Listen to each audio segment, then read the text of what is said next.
দেশে চলছে বন্যার ভয়াবহ তাণ্ডব, যেন হার মানিয়ে দিচ্ছে পূর্বের সকল রেকর্ড। এবার স্মরণকালের ভয়াবহ বন্যায় আক্রান্ত হলো ফেনী, নোয়াখালী, কুমিল্লা ও মৌলভীবাজার সহ দেশের বেশ কিছু অঞ্চল। জাতীয় সংকটের এ সময় দায়িত্ব পালনে কেউ অবহেলা করলে তাদের বিরুদ্ধে পদক্ষেপ নেওয়া হবে বলে হুঁশিয়ার করেছেন অন্তর্বর্তী সরকারের তথ্য উপদেষ্টা নাহিদ ইসলাম।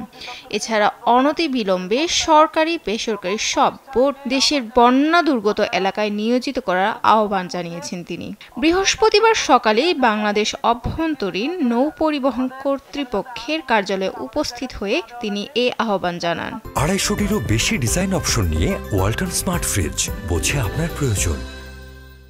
বিআইডব্লিউটিএ কর্তৃপক্ষের উদ্দেশ্যে তিনি বলেন, বেসরকারি প্রতিষ্ঠানগুলোকে আহ্বান করে বলুন, প্রধান উপদেষ্টা থেকে নির্দেশ আছে, 1 ঘন্টার মধ্যে কন্ট্রোল রুম চালু করুন। এ সময় শিক্ষা প্রতিষ্ঠান, ব্যবসা প্রতিষ্ঠান, রাজনৈতিক ও সব শ্রেণীর মানুষকে জাতীয় প্রয়োজনে এগিয়ে আসার আহ্বান জানান নাহিদ। তিনি আরও বলেন, প্রতিবেশী রাষ্ট্র কোনো ধরনের আলোচনা ছাড়াই বাঁধ খুলে দিয়েছে। তারা বাংলাদেশের মানুষের বিরুদ্ধে অবস্থান নিয়েছে। আমরা এর নিন্দা ও প্রতিবাদ জানাই।